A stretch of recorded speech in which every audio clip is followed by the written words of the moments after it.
président de la transition zoome sur la carte diplomatique du Mali.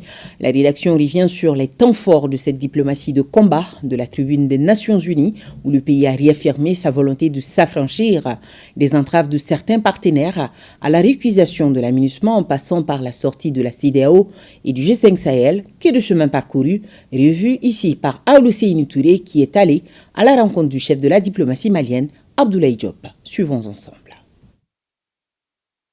Depuis la rectification de la transition, la diplomatie malienne a pris un tournant décisif et s'est illustrée par une réorientation de son action. Une réorientation basée notamment sur la réaffirmation de la souveraineté. De prime abord, notre travail était plutôt de pouvoir engager une adaptation de notre outil diplomatique à ce contexte particulier qui évoluait très vite, donc il fallait essayer d'aller vers ce que nous appelons une diplomatie de crise d'abord, c'est-à-dire faire face à des crises tout en affirmant la souveraineté du Mali, la vision des autorités et engager le dialogue avec les partenaires sur cette base. Donc il a fallu que nous nous réorganisions, que nous nous adaptions à cette nouvelle vision pour pouvoir asseoir un dialogue avec et nos voisins et les organisations africaines et nos partenaires. Selon le ministre Diop, le Mali ne s'est jamais isolé, mais a juste décidé de sortir de certaines organisations sous-régionales dont la gouvernance trahit mal une certaine implication de puissances extérieures à la sous-région. Ce que certains peuvent percevoir comme un isolement, pour nous, c'est vraiment l'affirmation des principes qui gouvernent l'action de notre pays, qui ont été énoncés et établis par le chef de l'État, le respect de la souveraineté de notre pays, le respect des choix stratégiques et des choix des partenaires de notre pays, mais aussi la prise en compte des intérêts vitaux des Maliens dans toutes les décisions prises. Et ça, c'est notre boussole. Au moment où certains peuvent penser qu'on a peut-être des difficultés avec certains pays, avec certains chefs d'État, mais il y a quand même eu une vague de mobilisation extraordinaire des diasporas maliennes, des diasporas africaines, des diasporas d'afro-descendants et beaucoup de personnalités autour de la cause du Mali, autour des causes que nous défendons et avec lesquelles beaucoup se reconnaissent. Donc je pense qu'il faut plutôt relativiser cette question, mais ce sont des moments passagers de réadaptation parce que la vision, les objectifs ont changé. La création de l'Alliance des États du Sahel répond à une nécessité pour les États membres de mutualiser leurs moyens pour faire face aux défis qui les assaillent. L'Alliance des États du Sahel a commencé dans le cadre d'une mutualisation des efforts sur le plan sécuritaire en mettant en place un mécanisme de sécurité collective entre nos trois États. Aujourd'hui, sur le terrain, les résultats sont probants. Au-delà maintenant de cette alliance militaire qui nous permet de lutter contre le terrorisme et toutes sortes de menaces, il a été pensé d'élargir le champ d'action de l'AES, notamment aux questions de développement et d'intégration économique, mais aussi aux questions de coordination de l'action diplomatique. Les ministres des Affaires étrangères sont venus à leur suite et ils ont proposé qu'on aille à la mise en place d'une confédération en prélude à la réalisation d'une fédération des trois États. Et depuis, il y a eu des rencontres élargies. Il y a plusieurs autres ministres concernés des trois pays et pour pouvoir vraiment peaufiner les différents documents qui seront soumis bientôt, nous l'espérons, au sommet des chefs d'État. La demande du départ de la MINUSMA s'est imposée comme une nécessité, mais surtout un choix souverain qui va permettre à nos forces armées de sécurité de contrôler la totalité du territoire national.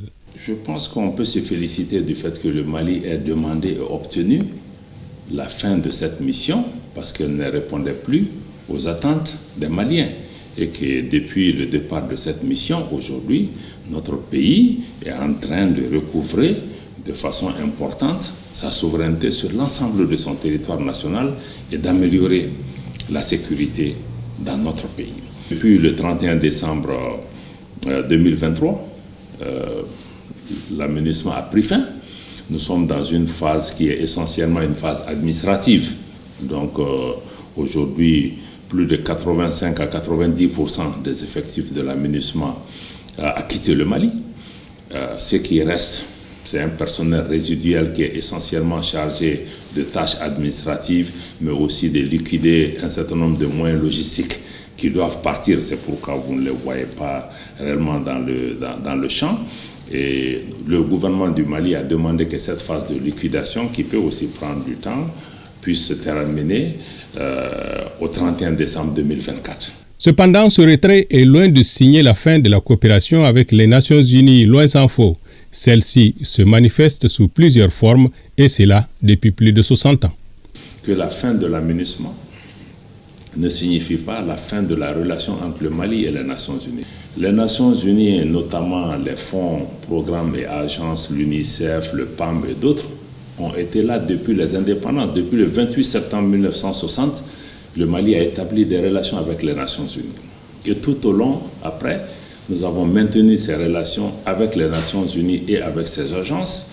La MINUSMA est venue. Nous avons travaillé pendant une décennie avec la MINUSMA. La MINUSMA est partie. Et maintenant, nous continuons notre collaboration avec les Nations Unies, notamment avec ces fonds, agences et programmes. Toutefois, la réaffirmation des 3 principes qui gouvernent la vie publique dans notre pays demeure la condition sine qua non de toute coopération avec l'extérieur. La Russie, principal partenaire stratégique du Mali, est respectueuse de cette politique. Outre les aspects sécuritaires de cette coopération, le Mali entretient d'excellents rapports avec ce pays.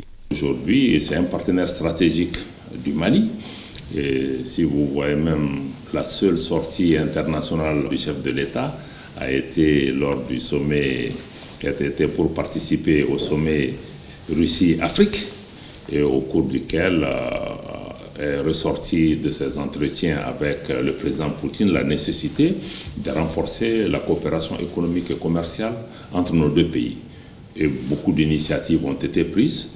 Certains ont commencé à se matérialiser, dont récemment le lancement de centrales solaires. Aussi, la coopération économique avec la Russie aujourd'hui touche à des secteurs clés, comme les infrastructures, comme les mines, comme l'agriculture, le secteur de l'énergie atomique et beaucoup d'autres questions, le domaine des hydrocarbures. Donc, nous nous installons aussi dans une diversification et un renforcement de la coopération économique et commerciale avec la Russie, mais pas seulement qu'avec la Russie. Le bateau Mali vogue désormais vers de nouveaux rivages diplomatiques dessinés par les autorités. Pour le chef de la diplomatie malienne, le chef de l'État accorde une importance capitale aux aspects économiques et culturels, mais tout cela repose sur un personnel engagé au service de la nation. La tenue de la conférence des ambassadeurs sera un levier supplémentaire d'orientation de notre diplomatie. Il est important que dans les mois et les années à venir, que nous puissions mettre l'accent sur ce que j'appelle la diplomatie économique. Nous avons créé le chantier aussi, ouvert les discussions il y a un peu plus d'1 an sur la notion de diplomatie culturelle. Il me semble que c'est une dimension extrêmement importante. Nous devons entrer dans une phase plus active d'en définir les paramètres d'action dans les perspectives que nous avons dessinées, notamment avec la déclinaison d'un certain nombre de paramètres. Aujourd'hui, nous savons que le président de la transition a décidé de convoquer très prochainement la 11e conférence des ambassadeurs. Après 3 ans d'expérimentation de la souveraineté, le Mali se positionne comme un acteur majeur de la géopolitique. Il dispose pour cela d'amitiés solides et d'expériences éprouvées. Nul doute que la tendance actuelle se poursuivra et se renforcera pour le bonheur des Maliens.